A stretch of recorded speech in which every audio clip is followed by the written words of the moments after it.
Date है आज 20 मई 2022। ये सब टॉपिक कंप्लीट करेंगे इस क्लास में। फर्स्ट टॉपिक है olive barbs, filament barbs, hyphen barb and Carnatic carp. ये सिर्फ प्रीलिम्स के लिए इंपॉर्टेंट है। देखो यूपीएससी हर साल 1 से 2 क्वेश्चन ऐसा पूछता है, इस तरह की कुछ वैरायटी दे देगा और पूछ लेगा ये किस चीज़ की वैरायटी है, स्पीसीज हैं या क्या है। बर्ड की स्पीसीज हैं, एनिमल की हैं, फिश की हैं या तितली की हैं, ऐसे पूछ लेता है। तो ये आपको याद रखना है, ये फिश की वैरायटी हैं, फिश मछली की वैरायटी। और ये फ्रेश वाटर फिश हैं, ताज़ा पानी में रहती हैं, साफ़ पानी में रहती हैं। समुद्र का जो खारा पानी होता है मेरीन वाटर, उसमें नहीं पाई जाती ये साफ़ पानी में रहना पसंद करती हैं। ये अभी कहाँ पे देखी गई ये, एक केरल में थिरसूर डिस्ट्रिक्ट है, वहाँ पे कोल फील्ड है। और ये भूताथान केट्टू नाम की जगह है, वहाँ पे ईदा मलायार डैम बना हुआ है, ईदा मलायार डैम बांध बना हुआ है, वहाँ पे ये फ़िश देखी गई। इस तरह की फ़िश हैं ये। लेकिन ऐसा देखा गया कि जो इनका हैबिटेट है वो डिक्रीज हो रहा है। हैबिटेट डिक्रीज होने की वजह से इनकी पॉपुलेशन भी एक्सटिंक्ट हो सकती है। और एक और स्पीसीज है यहाँ पे, कुरूबा परल नाम की, ये भी फिश की स्पीसीज है।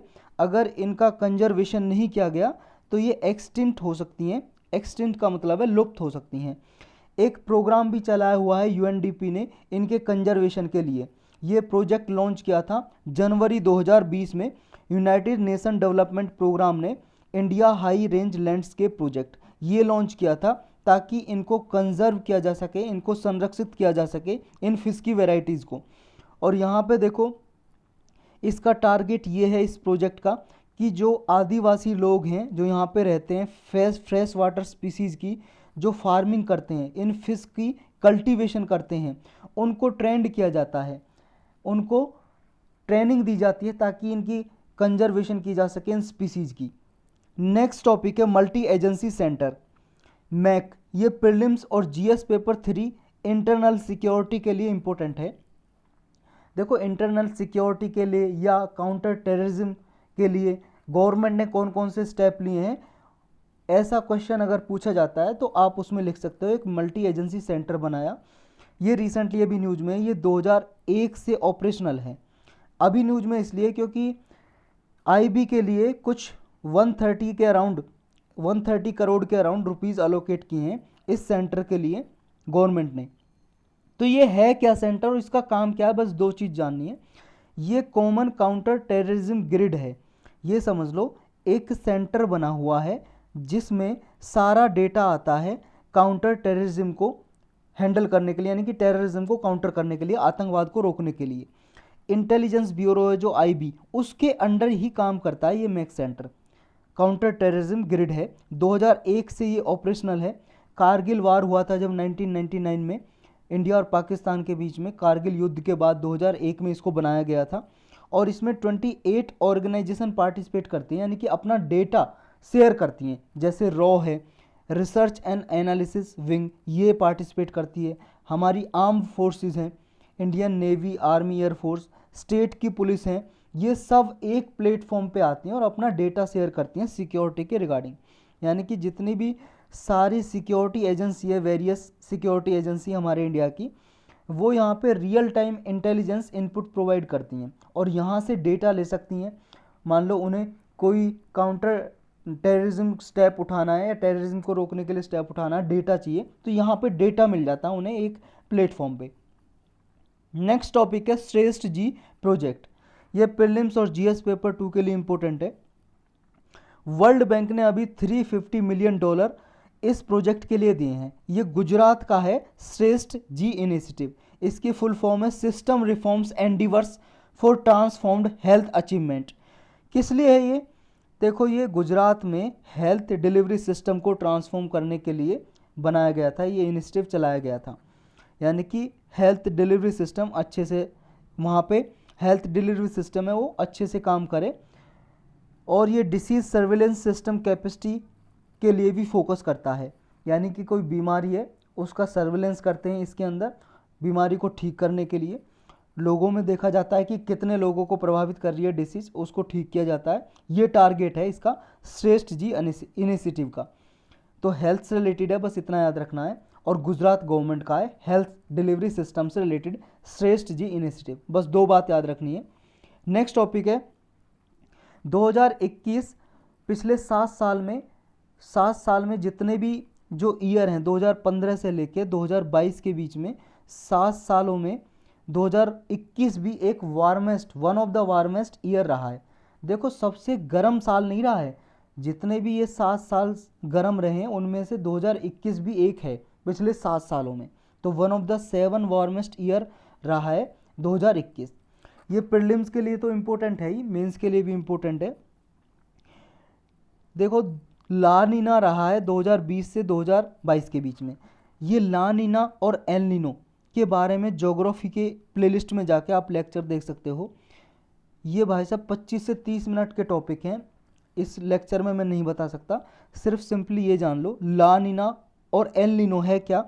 ये आप देख रहे हो वर्ल्ड मैप, यहाँ पे जो साउथ अमेरिका है, यहाँ पे नॉर्मल सिचुएशन में क्या होता है, ये एक करंट आता है यहाँ पे, ओशियन करंट की बात कर रहे हैं हम। ओशियन करंट क्या है, समुद्रीय धारा बोलते हैं हिंदी में।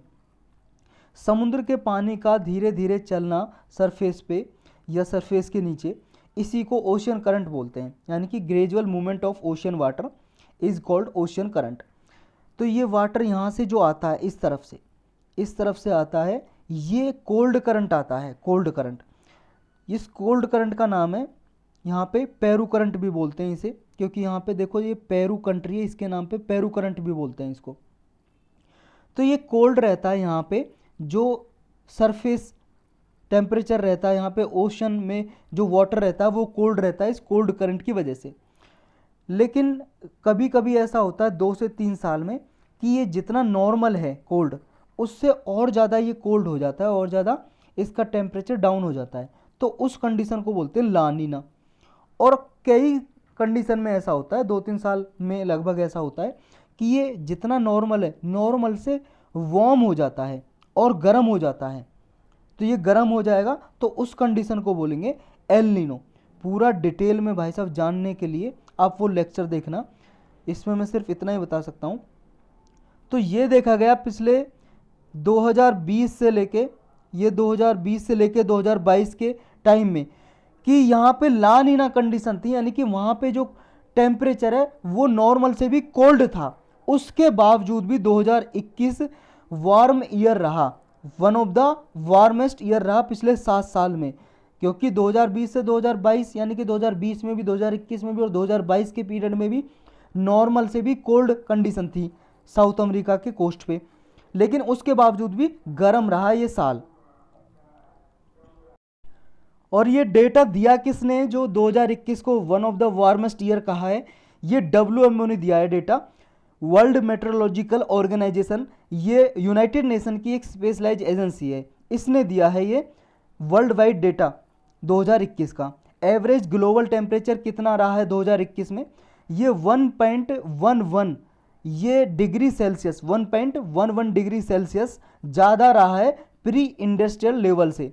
प्री इंडस्ट्रियल लेवल बोलते हैं 1850 से लेके 1900 के बीच में जितना टेम्परेचर था, एवरेज टेम्परेचर पूरे ग्लोब का, अर्थ का, उससे 1.11 डिग्री सेल्सियस ज़्यादा रहा है 2021 में एवरेज टेम्परेचर। ये 2021 7th कंजिक्यूटिव ईयर है, 2015 से 2021 तक जो वार्मेस्ट रहा है, जिसमें प्री इंडस्ट्रियल लेवल से 1 डिग्री सेल्सियस ज़्यादा टेम्परेचर रहा है। कौन सी ऐसे कारण है जिन्होंने एवरेज ग्लोबल वार्मिंग को ऐड किया है, यानी कि ग्लोबल वार्मिंग आप समझते हो अर्थ का, एटमॉस्फेयर का एवरेज टेम्परेचर बढ़ना ही ग्लोबल वार्मिंग है। तो कौन कौन से कारक हैं जिनकी वजह से टेम्परेचर ज़्यादा ऐड हुआ है, ग्लोबल वार्मिंग और ऐड हुई है। एक तो है exceptionally strong El Nino. El Nino हमने डिस्कस कर लिया क्या है। एल नीनो का इवेंट हुआ था 2016 में, इसकी वजह से ग्लोबल एवरेज वार्मिंग इंक्रीज हो गई थी। और देखो वार्मेस्ट 7 ईयर है, उनमें से 2015 से अगर हम 2022 तक का डेटा देखें तो सबसे ज़्यादा टेम्परेचर 7 सालों में 2016 में रहा था, फिर 2019 में, 2020 में। ये टॉप 3 ईयर हैं जिनमें सबसे ज़्यादा टेम्परेचर रहा था। और इसके और क्या कारण है टेम्परेचर ऐड होने के। देखो टेम्परेचर तो एक इंडिकेटर है क्लाइमेट चेंज का। क्लाइमेट चेंज आप जानते हो, जलवायु परिवर्तन, तो एक टेम्परेचर उसका एक इंडिकेटर है कि क्लाइमेट चेंज हो रहा है। और क्लाइमेट चेंज होने के और क्या क्या इंडिकेटर हैं। जब क्लाइमेट चेंज होगा तो टेम्परेचर तो चेंज होगा ही, दूसरा है green house gas concentration atmosphere में हो जाएगी ज़्यादा, ओशियन हीट कंटेंट रहेगा, ओशियन में पीएच लेवल बढ़ जाएगा, ओशियन का एसिडिफिकेशन हो सकता है, ग्लोबल मीन सी लेवल भी इंक्रीज हो जाएगा, ग्लेशियल मास और सी आइस कंटेंट में भी चेंज होगा, जो ग्लेशियर जमे हुए हैं, बर्फ़ जमी हुई है पहाड़ों पे, वो भी पिघल जाएगी। तो ये इतने सारे चेंज हो सकते हैं और ये क्लाइमेट चेंज के ही इंडिकेटर हैं सारे। नेक्स्ट टॉपिक है इथेनॉल ब्लेंडिंग। इथेनॉल ब्लेंडिंग ये प्रीलिम्स और जीएस पेपर 3 के लिए इंपॉर्टेंट है। यूनियन कैबिनेट ने जो नेशनल पॉलिसी ऑन बायोफ्यूल 2018 जारी की थी, 2018 की पॉलिसी में कुछ अमेंडमेंट को अप्रूवल दे दिए, इसमें संशोधन किए जाएंगे। पहले 2018 की पॉलिसी के अकॉर्डिंग हमें 20% तक इथेनॉल ब्लेंडिंग करनी थी पेट्रोल में 2030 तक, लेकिन इसका टारगेट एडवांस कर दिया। अब याद रखना आपको 2025 तक हमें ब्लेंडिंग करनी है इथेनॉल की पेट्रोल में 20% तक। ब्लेंडिंग का मतलब क्या होता है? ब्लेंडिंग का मतलब है भाई साहब मिलाना, मिक्स करना और पेट्रोल में एथेनॉल 20% तक मिलाना है। जैसे मान लो आप 10 लीटर पेट्रोल भरा रहे हो, किसमें? अपनी कार में या किसी में भी बाइक में 10 लीटर पेट्रोल भराया आपने, तो 10 लीटर का 20% कितना हो जाएगा? 2 लीटर, यानी कि 10 लीटर में 2 लीटर मिक्स रहेगा इथेनॉल, तो ये इथेनॉल मिलाया जाएगा पेट्रोल में। तो इसमें ये टारगेट याद रखना है आपको कि एडवांस कर दिया है, 2030 पहले टारगेट था, 2025 हो गया इथेनॉल ब्लेंडिंग का। और इथेनॉल क्या होता है? पेट्रोल की तरह ही एक लिक्विड होता है, फ्यूल ही है ये भी, ईंधन। कैसे बनाया जाता है? ये क्रॉप से बनाया जाता है, फसलें, और मेनली इसमें गन्ना यूज किया जाता है, शुगर केन का फर्मेंटेशन करते हैं, फर्मेंटेशन प्रोसेस के बाद उसका प्योरीफिकेशन करते हैं, प्योरीफिकेशन के बाद इथेनॉल निकल जाता है, इथेनॉल लिक्विड बन जाता है, लिक्विड की तरह होता है। और फिर इथेनॉल की जो फ्यूल कंपनी है, पेट्रोल डीजल बेचती हैं, वो ब्लेंडिंग करेंगी, यानी कि मिक्स करेंगी वो पेट्रोल में 20% तक। अब यहाँ इसमें 80% पेट्रोल रहेगा, 20% एथेनॉल रहेगा। फिर उसका ट्रांसपोर्टेशन किया जाएगा, उसका ट्रांसपोर्टेशन करके फ्यूल स्टेशन तक, जैसे पेट्रोल पंप डीजल पंप है, वहाँ तक पहुँचाया जाएगा। फिर वहाँ तक पहुँचाने के बाद फिर कार, गाड़ियाँ, वाहन, बाइक वगैरह में भरा जाएगा और फिर चलेगा।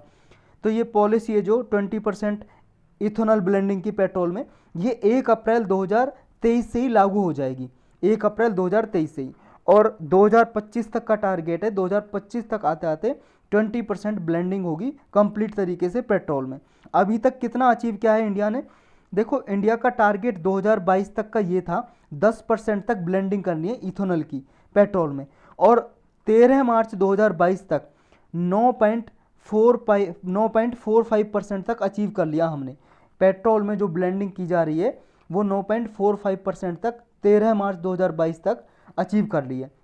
2022 तक का जो फाइनेंशियल ईयर एंड होगा, और कब होगा फाइनेंशियल ईयर एंड 2022 का? ये होगा 31 मार्च 2023 को एंड होगा। और तब तक का हमारा टारगेट था कि 10% तक ब्लेंडिंग करनी है इथेनॉल की पेट्रोल में, और ये 1 अप्रैल 2023 से टारगेट शुरू हो जाएगा 20% तक का ब्लेंडिंग करने का। इसके फ़ायदे क्या होंगे, बेनिफिट क्या होंगे? बेनिफिट ही बेनिफिट हैं भाई साहब इसके। सबसे ज़्यादा बेनिफिट ये होगा, अगर 2025 तक 20% इथेनॉल ब्लेंडिंग कर दी जाती है पेट्रोल में, तो हमारे 30,000 करोड़ रुपए बचेंगे जो हम बाहर से पेट्रोल मंगाते हैं। अगर 20% हम पेट्रोल कम कर देंगे, क्योंकि 20% तो हम इथेनॉल ब्लेंडिंग कर रहे हैं, तो फिर इससे 30,000 करोड़ रुपए बचेंगे हमारे, जो डॉलर हम परचेज करते हैं डॉलर देके फॉरेन कंट्रीज से। तो हमारा पर ईयर फॉरेन एक्सचेंज इतना बचेगा 30,000 करोड़ का। दूसरा है एनर्जी सिक्योरिटी इंक्रीज होगी, कि हमें दूसरे देश पे डिपेंड नहीं होना पड़ेगा। हमारे यहाँ पे गन्ना अच्छा खासा होता है, गन्ने से बनाया जा सकता है, क्रॉप से इथेनॉल बनाया जा सकता है और ब्लेंडिंग की जा सकती है। तीसरा फायदा है लोअर कार्बन इमिशन। इससे क्या है, इन्वायरमेंट में कार्बन इमिशन कम होगा, ग्रीन हाउस गैस का इमिशन कम होगा, पॉल्यूशन कम हो जाएगा इन्वायरमेंट में, एटमॉस्फेयर में पॉल्यूशन कम हो जाएगा तो बेटर एयर क्वालिटी होगी, एयर की क्वालिटी अच्छी होगी, और सेल्फ रिलायंस बनेंगे, हम आत्मनिर्भर बनेंगे, पेट्रोल यानी कि फ्यूल के लिए आत्मनिर्भर होगा हमारा भारत। और डैमेज जो फूड ग्रेन है उसका बेटर यूज हो सकेगा। मान लो ऐसा फूड ग्रेन है, गन्ना या कोई भी, मान लो वो ख़राब हो गया, तो उससे हम क्या इथेनॉल बना सकते हैं और इथेनॉल को फ्यूल की जगह यूज कर सकते हैं। इससे फार्मर की इनकम भी इंक्रीज होगी। फार्मर की इनकम इंक्रीज होगी तो उसको भी फ़ायदा होगा, और इन्वेस्टमेंट अपॉर्चुनिटी होंगी नई नई कंपनी के लिए। जो न्यू पॉलिसी है ये देखो बायोफ्यूल जो प्रोड्यूस करेगी उसको ये ज़्यादा अलाउ करेगी, फ्यूड स्टॉक है जो बायोफ्यूल बनाया जाए उससे, और बायोफ्यूल ही है इथेनॉल एक तरह से, और बायोफ्यूल का मतलब जिसमें जीवन है उससे फ्यूल बनाया जाए, और क्रॉप है जो क्रॉप में जीवन है, तो क्रॉप से गन्ने से बनाया जा रहा फ्यूल ईंधन वो बायोफ्यूल हो गया, तो इथेनॉल बायोफ्यूल हो गया। इससे क्या है, इंडिजिनस जो भी टेक्नोलॉजी है उसमें डेवलपमेंट आएगा। लेकिन कुछ चैलेंजेस भी हैं, चुनौतियाँ इसके सामने ब्लेंडिंग करने में, वो क्या हैं? पहला तो यह है कि अगर हम 20% ब्लेंड करेंगे, मिक्स करेंगे फ्यूल पेट्रोल में, तो हमें जो व्हीकल है ना अभी उनमें कुछ चेंज करना पड़ेगा ताकि वो ऐसे कंपेटिबल हो जाएं कि 20% इथेनॉल की ब्लेंडिंग की को ले सकें और उससे चल सकें।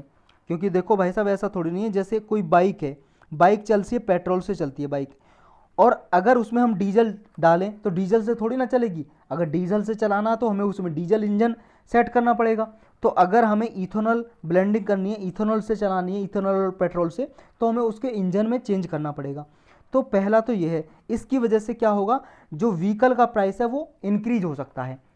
अब जैसे मान लो एक बाइक 1 लाख में आ रही है तो हो सकता है 1,10,000 में आए, तो ऐसे व्हीकल के प्राइस में चेंज हो जाएगा। नेक्स्ट ये है कि अगर ज़्यादा हम ब्लेंडिंग मिलाएंगे, ब्लेंडिंग करेंगे इथेनॉल की, तो इससे क्या है, हम ज़्यादा क्रॉप चाहिए होगी, और क्रॉप जैसे मान लो मेनली इसमें गन्ना यूज होता है, शुगर केन। शुगर केन एक वाटर इंटेंसिव क्रॉप है, यानी कि इसमें बहुत ज़्यादा वाटर यूज होता है उगाने में। जब हम शुगर केन यूज करेंगे इथेनॉल में तो वाटर इंटेंसिव क्रॉप ज़्यादा यूज होंगी, तो इसकी वजह से क्या होगा, गवर्नमेंट देखो सब्सिडी देती है इन क्रॉप पे, शुगर केन वगैरह पे, तो किसान तो चाहेंगे कि हम भैया शुगर केन ही उगाएं, गन्ना उगाएं ज़्यादा से ज़्यादा, क्योंकि उन्हें अच्छा खासा दाम मिलेगा, क्योंकि सरकार खरीदेगी, फ्यूल कंपनी खरीदेंगी शुगर केन को, गन्ने को, क्योंकि उन्हें तो इथेनॉल भी बनाना है और चीनी भी बनानी है, वो ये मील भी खरीदेंगी, तो ज़्यादा से ज़्यादा खरीदा जाएगा शुगर केन को। तो हो सकता है किसान ज़्यादा से ज़्यादा शुगर केन उगाएं, वाटर इंटेंसिव क्रॉप यानी कि उगाएं, और शुगर केन जब ज़्यादा उगाएंगे तो हो सकता है वाटर लेवल और नीचे चला जाए, ये भी एक परेशानी है, और सारी जो क्रॉप है उनके लिए जो एरिया है वो कम हो जाए, तो ये सारी प्रॉब्लम हो सकती हैं। नेक्स्ट टॉपिक है आर्टिकल 142। यह प्रीलिम्स और जीएस पेपर 2 के लिए इंपॉर्टेंट है और मोस्ट इंपॉर्टेंट टॉपिक है। ये पिछले 10 सालों के क्वेश्चन पेपर उठा के देखोगे यूपीएससी का, पॉलिटी के क्वेश्चन में जो पूछा जाता है उनमें से 10 साल में से भाई साहब 5 साल पूछा होगा और 6-7 साल पूछा होगा ये 142 डायरेक्टली और इनडायरेक्टली। तो है क्या ये आर्टिकल 142 में, अभी न्यूज में इसलिए है, देखो राजीव गांधी जी का हत्यारा था एजी पेरारीवलन, ये जेल में था भाई साहब, इसने हत्या की थी, असैसिनेशन किया था। राजीव गांधी हमारे फॉर्मर प्राइम मिनिस्टर हैं, आपको पता ही होगा, पूर्व प्रधानमंत्री थे। तो 18 मई को सुप्रीम कोर्ट का ये जजमेंट आया, आर्टिकल 142 को यूज करके इनको रिहा कर दिया, आज़ाद कर दिया, जेल से रिहा कर दिया एजी पेरारीवलन को। तो ये क्या है इसे जानते हैं, ये हैं भाई साहब एजी पेरारीवलन, इन्होंने हत्या की थी राजीव गांधी जी, ये हमारे पूर्व प्रधानमंत्री। आर्टिकल 142 में देखो टाइटल लिखा हुआ है हमारे संविधान में, अगर देखोगे आप संविधान खोल के, टाइटल लिखा हुआ है 142 का, enforcement of decree, order of supreme court and order as to discovery, यानी कि सुप्रीम कोर्ट के ऑर्डर का इन्फोर्समेंट, आदेश का इन्फोर्समेंट करना है। और इसमें देखो 2 प्रोविजन है, article 142 clause 1, article 142 clause 2। Article 142 clause 1 में लिखा हुआ है supreme court complete justice provide करने के लिए आदेश दे सकते हैं गवर्नमेंट को। ये कंप्लीट जस्टिस, ये टर्म आपको याद रखनी है, आर्टिकल 142 में ही मेंशन है। यानी कि मान लो अगर कोई कानून नहीं बना हुआ और न्याय देना है तो बिना कानून के भी कंप्लीट जस्टिस, पूर्ण न्याय देने के लिए इस आर्टिकल का यूज करके सुप्रीम कोर्ट आदेश दे सकता है गवर्नमेंट को, चाहे लॉ बना हुआ हो या नहीं बना हुआ हो। आर्टिकल 142 क्लाउज 2 क्या कहता है, इसमें डिफरेंट पावर दी हुई हैं 3 तरीके की सुप्रीम कोर्ट को। पहली पावर ये है securing the attendance of person before it, supreme court किसी भी आदमी को आदेश दे सकता है कि वो उसके सामने पेश हो।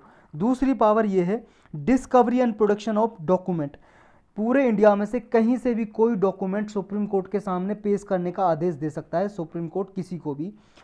नेक्स्ट है तीसरा इसमें यह है power investigation and punishment of contempt of court, यानी कि अगर सुप्रीम कोर्ट या हाई कोर्ट की अवहेलना होगी या सुप्रीम कोर्ट की इटसेल्फ सुप्रीम कोर्ट की कोई कंटेम्प्ट करेगा, तो उसके लिए इन्वेस्टिगेशन के आदेश दे सकता है सुप्रीम कोर्ट जांच करने के, और पनिशमेंट भी दे सकता है किसी आदमी को भी और गवर्नमेंट को भी।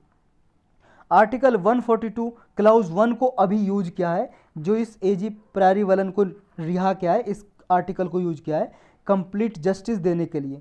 इसका टारगेट क्या होता है? आर्टिकल का 142 क्लाउज 1 का टारगेट यही होता है कि अगर मान लो सुप्रीम कोर्ट जब आदेश देता है तो ये एग्जीक्यूटिव पे डिपेंड नहीं करता सुप्रीम कोर्ट अपना आदेश देने के लिए। एग्जीक्यूटिव का मतलब है ये आपकी जो council of minister headed by PM, ये सब एग्जीक्यूटिव में आते हैं। एग्जीक्यूटिव में president, vice president, attorney general, ये सब एग्जीक्यूटिव में आते हैं। तो एग्जीक्यूटिव पे निर्भर नहीं करता सुप्रीम कोर्ट जब इस आर्टिकल के अंदर आदेश देता है। तो ये डिपेंडेंस अगर रहेगी, मान लो अगर सुप्रीम कोर्ट एग्जीक्यूटिव पे आधार हो, मतलब डिपेंड हो, निर्भर हो, तो भाई साहब ये सेपरेशन ऑफ पावर का भी उल्लंघन होगा, यानी कि जुडिशियरी की इंडिपेंडेंस तो फिर रहेगी नहीं। और हमारे संविधान में दोनों ही ये बेसिक स्ट्रक्चर का पार्ट है, बेसिक स्ट्रक्चर का पार्ट है सेपरेशन ऑफ पावर और इंडिपेंडेंस ऑफ जुडिशियरी का प्रिंसिपल सिद्धांत। तो सुप्रीम कोर्ट जब इसमें आदेश देता है तो ये कंप्लीट जस्टिस करता है और ये मेंटेन करता है कि जुडिशियरी की इंडिपेंडेंस मेंटेन हो और सेपरेशन ऑफ पावर का जो प्रिंसिपल है वो भी मेंटेन रहे। तो इसलिए सुप्रीम कोर्ट इसका यूज करता है। सुप्रीम कोर्ट ने देखो 1998 में सुप्रीम कोर्ट ने एक ऑर्डर दिया था, एक केस है सुप्रीम कोर्ट का, bar association, supreme court bar association versus union of India. ये bar association versus union of India का 1998 का केस है। इसमें सुप्रीम कोर्ट ने कहा था कि देखो सुप्रीम कोर्ट इसमें जब भी आदेश देता है आर्टिकल 142 के रिगार्डिंग, तो ये देखो सुप्रीम कोर्ट जो एग्जिस्टिंग लॉ बने हुए हैं उनको ओवरराइड नहीं करता बल्कि लॉ को सप्लीमेंट करता है। कहने का मतलब ये हुआ, जैसे मान लो अभी कोई कानून बना हुआ है, कानून के अगेंस्ट नहीं जा सकता सुप्रीम कोर्ट, लेकिन अगर कानून में कोई लूप होल हैं, कोई कमियां हैं या उसमें कुछ लिखा नहीं हुआ, तो उसको सपोर्ट करने के लिए, कानून को सपोर्ट करने के लिए, सप्लीमेंट करने के लिए आदेश दे सकता है सुप्रीम कोर्ट इसमें। लेकिन कानून का उल्लंघन नहीं कर सकता सुप्रीम कोर्ट, पार्लियामेंट द्वारा बनाए हुए कानून का उल्लंघन नहीं कर सकता। ये सुप्रीम कोर्ट ने कहा था इस केस में, 1998 के केस में, बार association versus union of India के केस में। दूसरा ये भी कहा था कि इसमें केवल प्रोसीजरल पर्पज के लिए ही, प्रोसीजरल पर्पज को इन्वोक करने के लिए, यूज करने के लिए ही इस आदेश को, मतलब इस प्रोसीजरल पर्पज को यूज करने के लिए ही आर्टिकल 142 का यूज कर सकता है सुप्रीम कोर्ट। तो ये भी कहा था। नेक्स्ट टॉपिक है सेला टनल प्रोजेक्ट। ये हम पहले भी कई बार इसको डिस्कस कर चुके हैं, फिर न्यूज में है, प्रीलिम्स के लिए इंपॉर्टेंट है बस। टनल का मतलब होता है सुरंग। देखो ये भाई साहब कोई जमीन खोद के सुरंग बनाई जाती है, ये है सुरंग, सेला टनल। कहाँ पे है? अरुणाचल प्रदेश में। ये याद रखना बस आपको, अरुणाचल प्रदेश में कहाँ है वो लोकेशन भी याद रख सकते हो। यहाँ पे सेला पास था, एक सेला पास, पहाड़ी है भाई साहब, पहाड़ी के ऊपर सेला पास था, दर्रा बोलते हैं हिंदी में, वहाँ पे ये सेला टनल बनाई गई है। इससे टोटल टाइम है जो जाने का रिड्यूस हो जाएगा 1 आवर तक, और ऑल वेदर एक्सेस होगा, सभी वेदर में, चाहे गर्मी सर्दी बरसात सभी में ही खुली रहेगी, आसानी से यहाँ से मूवमेंट हो सकती है। और यहाँ पे देखो बॉर्डर है इंडिया और चाइना का, तो यहाँ पे आर्मी की आसानी से मूवमेंट भी हो सकती है। तो ये लोकेशन कहाँ पे, ये देख लो आप, अरुणाचल प्रदेश की वेस्ट कामेंग डिस्ट्रिक्ट है, वहाँ पे है ये, और लगभग 13,700 फीट ऊंचाई पे है सेला पास, वहाँ पे ये बनी हुई है। और बीसीटी रोड का पार्ट होगा ये, बीसीटी रोड है बालीपरा से लेके 4 द्वार से होते हुए तवांग तक, ये लगभग 300 किलोमीटर का लंबा रोड है, उसी का पार्ट है ये सेला टनल, उसी पे बना हुआ है। इसके क्या क्या कंपोनेंट है, इसने देखो जो सेला टनल है, सुरंग बनाई है, बॉर्डर रोड ऑर्गेनाइजेशन ने बनाई है। बॉर्डर रोड ऑर्गेनाइजेशन आप जानते हो क्या है? देखो हमारे देश के अंदर जो कोई रोड बनाना हो तो रोड कौन बनाता है? पीडब्ल्यूडी डिपार्टमेंट बनाता है। लेकिन ये पीडब्ल्यूडी डिपार्टमेंट है जो ministry of highway and transport जो है उसके अंदर आता है। लेकिन बॉर्डर रोड ऑर्गेनाइजेशन जो भी बॉर्डर एरियाज हैं, जैसे इंडिया चाइना के बॉर्डर है, इंडिया पाकिस्तान का बॉर्डर है, इंडिया बांग्लादेश का बॉर्डर है, इस बॉर्डर एरियाज पे जो भी रोड बनाता है वो बॉर्डर रोड ऑर्गेनाइजेशन बनाती है, ये याद रखना आपको। और ये border road organisation ministry of defence के अंदर आती है। टनल 1 और टनल 2 हैं, इसमें 2 टनल आती हैं सेला टनल में। ये याद करने की वैसे ज़रूरत नहीं है भाई साहब, ये कोई ज़रूरत नहीं है, बस देख लो एक बार टनल 1 980 मीटर लंबी है। टनल 2 1555 मीटर लंबी है और ये बाई लेन टनल है, मतलब आने जाने की टनल है। और एक इस पर देखो एक लिंक रोड भी जुड़ा हुआ है 1200 मीटर का इमरजेंसी पे निकलने के लिए। इसका सिग्निफिकेंस यही है, देखो इंडिया चाइना बॉर्डर पे लाइन ऑफ एक्चुअल कंट्रोल है, इंडिया चाइना बॉर्डर के पास। ये भाई साहब मैप में देखो आप, यहाँ पे इंडिया चाइना बॉर्डर है और ये है लाइन ऑफ एक्चुअल कंट्रोल यहाँ पे अरुणाचल प्रदेश में। इसके पास ये टनल बनी हुई है इस रोड के पास, तो यहाँ पे आसानी से मूवमेंट की जा सकती है और कोई सा भी मौसम हो, सर्दी गर्मी बारिश, वहाँ पे ये आसानी से जाया जा सकता है। आर्मी भी यहाँ पे आसानी से जा सकती है इस सेला टनल के जरिए। तो यही थे आज के टॉपिक बस।